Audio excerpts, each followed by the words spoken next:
우리가 이 시간 우주를 고요히 살펴보고 생각할 수 있기를 바랍니다. 우리가 이 우주를 살펴볼 때 몇 가지 뚜렷이 나타나는 것이 있습니다. 첫째는 인과의 법칙이 있다고 하는 사실입니다. 우리가 다 인과의 법칙을 믿는 줄 압니다. 원인이 있으면 결과가 있고, 결과가 있으면 반드시 원인이 그 배후에 있었습니다. 심으는 대로 거둡니다.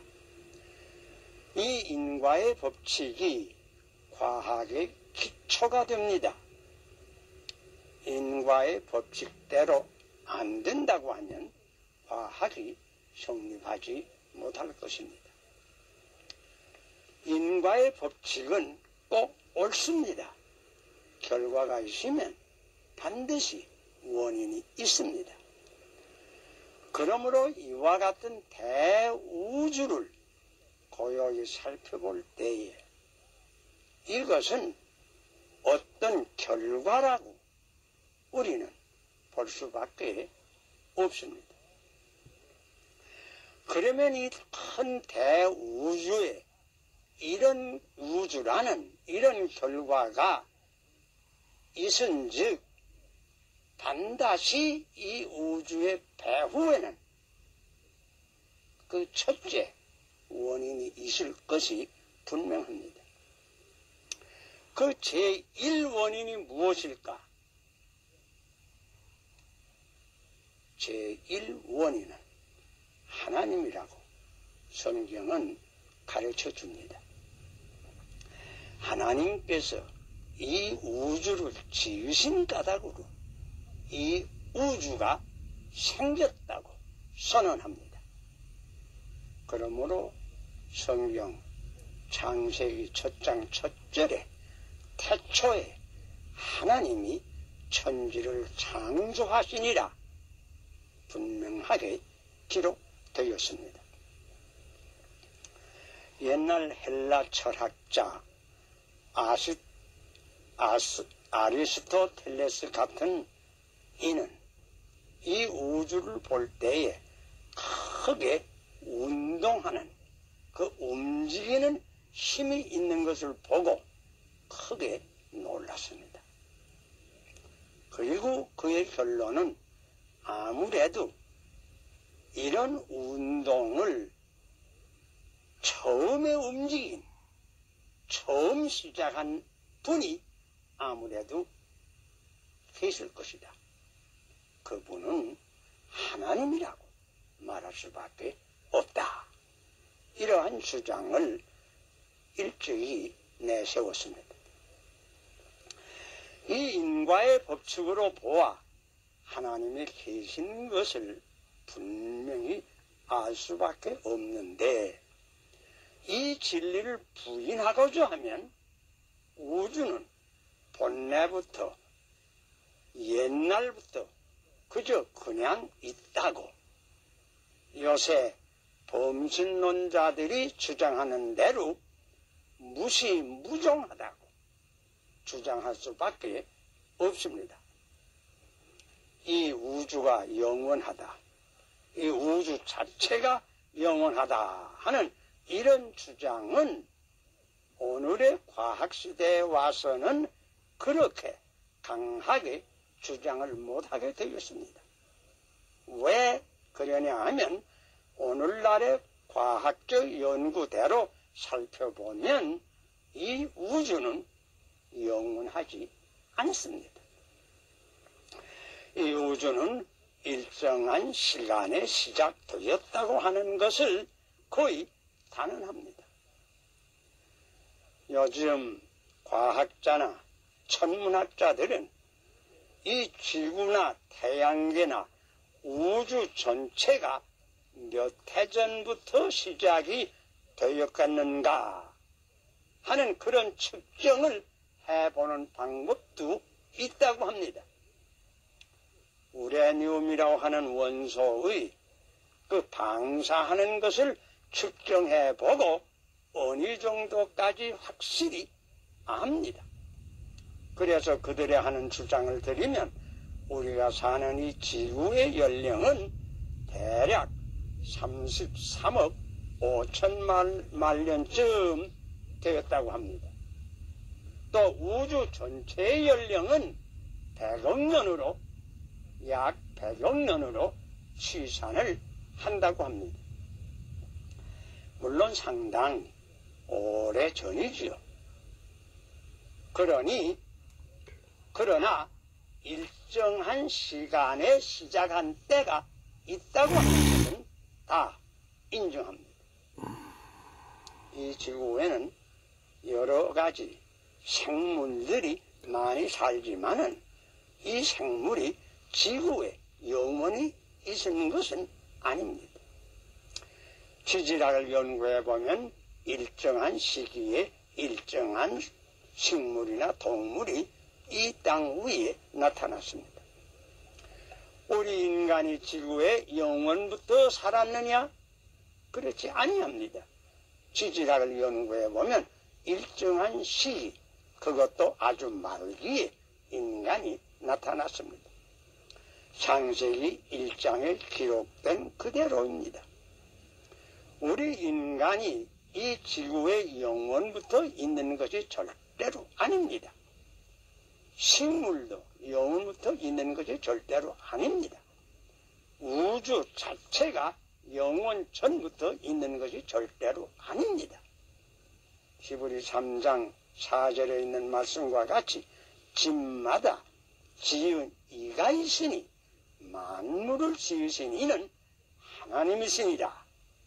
우리는 이렇게 대답할 수밖에 없습니다. 이 인과의 법칙으로 하나님의 존재를 말할 때에 어떤 사람은 이렇게 반대한다고 합니다.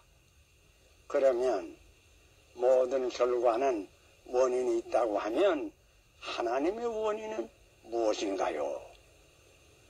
하나님의 존재의 배후에도 원인이 있을 것이 아닌가? 이렇게 주장하는 사람도 있다고 합니다.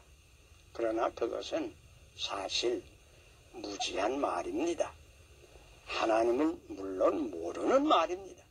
하나님은 무한 절대의 신입니다. 하나님의 배후에 다른 원인이 있다고 하면 역시 무한 절대의 하나님뿐일 것입니다. 여러분 가운데 수학을 좀 공부해 보신 분들은 무궁대 혹은 무한대의 관념을 아실 것입니다. 하나를 하나로 제하면 나누면 하나입니다. 그러나 하나를 0으로 제하면 얼마입니까? 무한대라고 합니다. 이 무한대는 열을 0으로 제하나 만을 0으로 제하나 모두 무한대로 같습니다. 그런 반대의 이론은 이론이 안 되는 것입니다.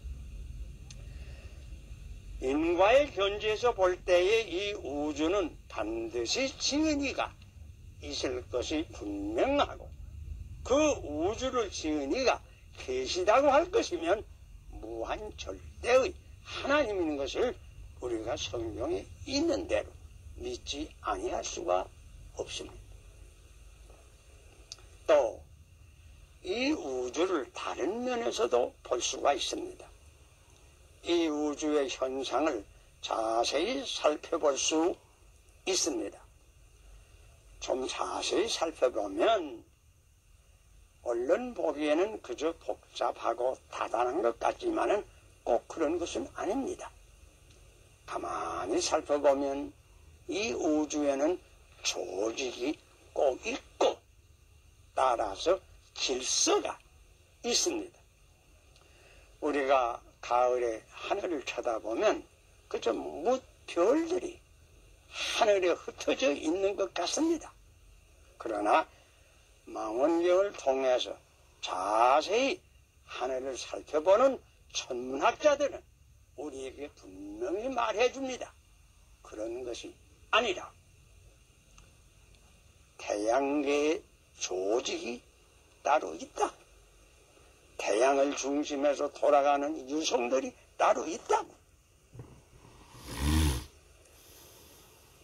북극성을 중심해서 돌아가는 유성들이 따로 있고 일정한 궤도와 속도가 다 따로 있다고. 또 이런 태양계나 혹은 북극성계나 이런 것들이 모여서 소위 갤럭시라고 성군, 별 무리를 이루고 있다고. 또 이런 갤럭시들이 수없이 이 우주에는 많이 있다고 우리에게 말해줍니다. 얼른 보기에는 그저 되는 대로 된 것 같지만은 그렇지 아니합니다. 이 우주는 질서의 우주요, 조직의 우주입니다. 큰 것만 그런 것이 아닙니다, 여러분. 우리가 물질을 세밀히 분석해보는 과학자들의 말을 들어볼지라도 똑같이 말합니다. 분자를 원자로 분석할 수 있다고 합니다.